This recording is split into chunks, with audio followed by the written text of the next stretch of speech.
All right, ladies and gentlemen, you are welcome to another great episode on your favorite political talk show, The Truth with Ben Jokes.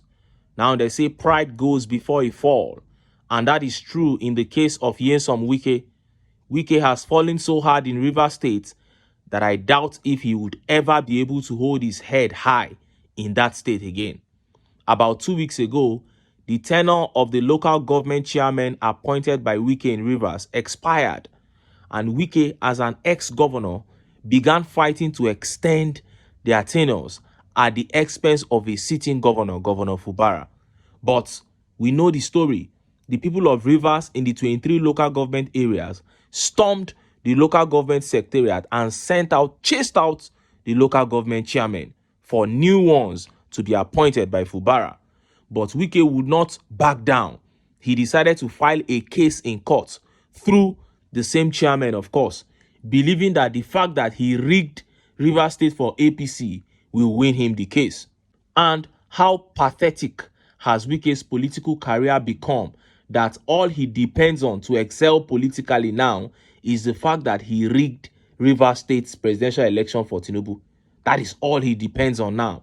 But the argument of those who say Tinubu is working to disgrace Wike was further or has been further strengthened by the outcome of the suit filed by Wike and his local government chairman. Before I show you that outcome and how Nigerians reacted, let me quickly show you this video. If you recall, just about a day or two ago, Tinubu set up a committee consisting of Aliko Dangote, Tony Elumelu, Bismarck Rewane, and some other businessmen. And he said the committee will work with his own team to fix the economy. And he has even proposed to drop 2 trillion naira on the table for them to work with. Now, this expert in this video slammed that move. He said you cannot bring private sector players who are in competition with other Nigerians to the official table because you are giving them undue advantage over their fellow Nigerians. See the video. You do not bring in people from the private sector that in one way or the other may be impacted and affected as a result of the policy thrust of the government, and you do not bring them into the room that may give them an undue advantage over other players also in the industry, because we must be clear that the input that they may make may be an input that may not be in the overall interest of the economy, that may be in the interest of the particular individuals that have been co-opted into innovating government policy. Nothing wrong with government having them as sounding boards. Nothing wrong in government. Is that not what they're doing now? Just to I think that to have them in a formal setting as becoming an organ that government could talk to, in my view, reflects a certain position that I would like government to avoid at any point in time. I mean, sounding boards, informal sounding boards, yes, but to constitute them as a formal organization that government will speak to is where the problem is. I mean, if I'm in the same sector as one of those or some of those that I appointed, if I'm in banking, if I'm in the refinery or cement industry and I'm not there, I will be worried whether some of the policies may be done that may affect my area of business. For instance, we see a Dangote in that council. Yes. Do we also see Bua?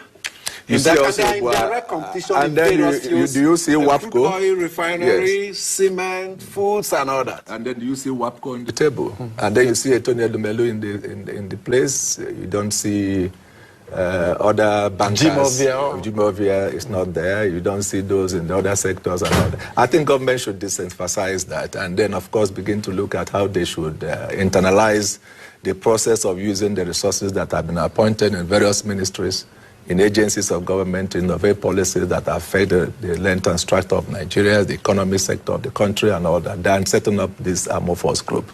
As well-intentioned as it is, I would think that government should de-emphasize that, because I believe that the Ministry of Finance, the budget planning, have within themselves the required remit. You heard that. He made so much sense here. The likes of Aliko Dangote, Tony Elumelu, and Bismarck Rewane are businessmen. They have been businessmen for decades pursuing their own interests. They are not going to change all of a sudden. It is not possible. This is who they are. Over 80% of the decisions they are going to take are going to be in their own interest. That is who they are. The truth is, anyone who makes it look like the problems of Nigeria, are rocket science, that you need to gather intellectuals to come and solve. You need to gather people. That is not the case here. We only need to be completely honest and have the political will to solve these problems. There's too much wastage in governance. When it comes to the issue of insecurity, there is no political will.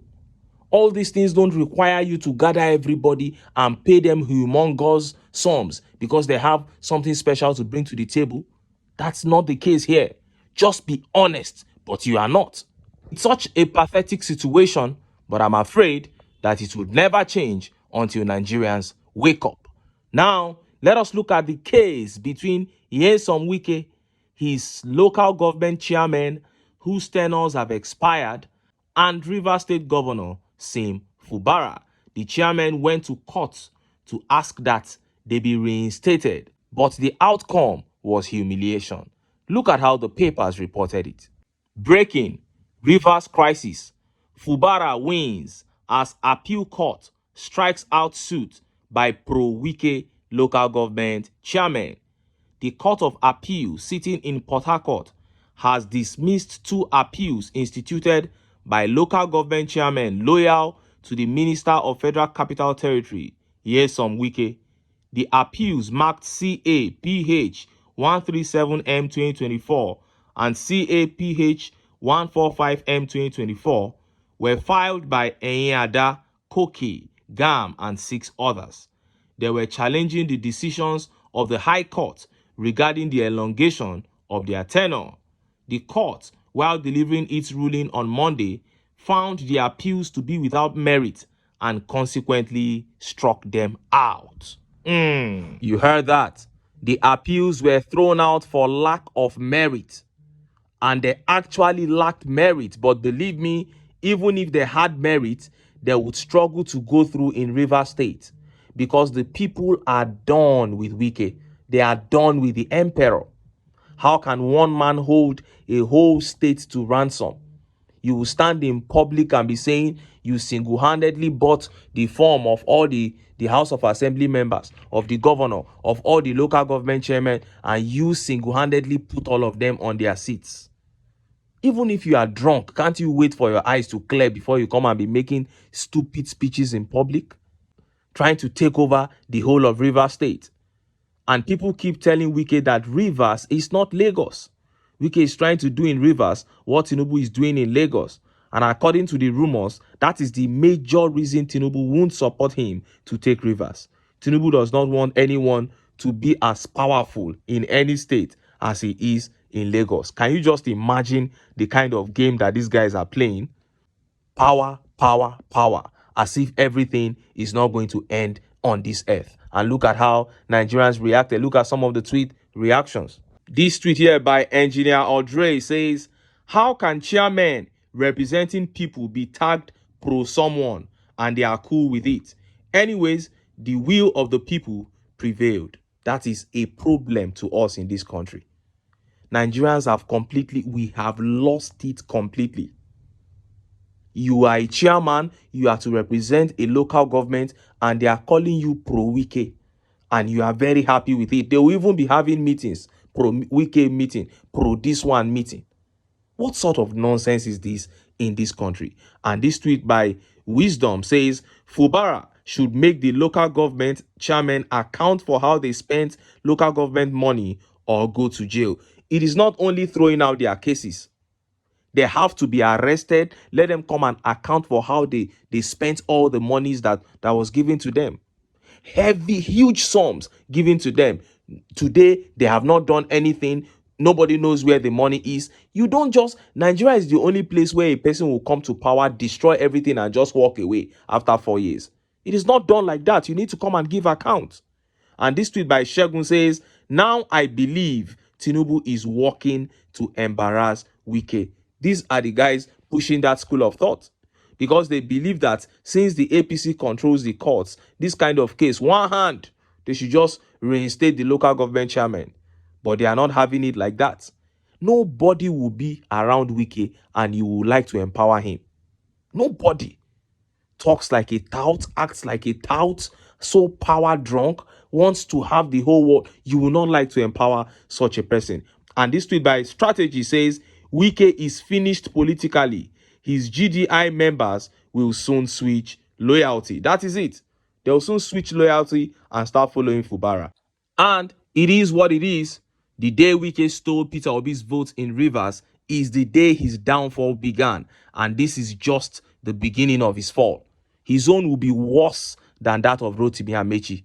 For daring, Nigerians came out. I keep talking about that lady that wept bitterly from her soul when she was being interviewed a day after the election result was announced. The lady said no. APC had no presence in Rivers State. How can you say they won? And the people of Rivers, the old women, began to gather to curse Wike. They said he will regret the day he did that to them. And he has started. And this is just the beginning. Anyway, make I leave am here. Make I still enter town. Make I go get some ogbonge political news where una go like. Why? Because now because of now I dey here. So don't go away. Don't go away.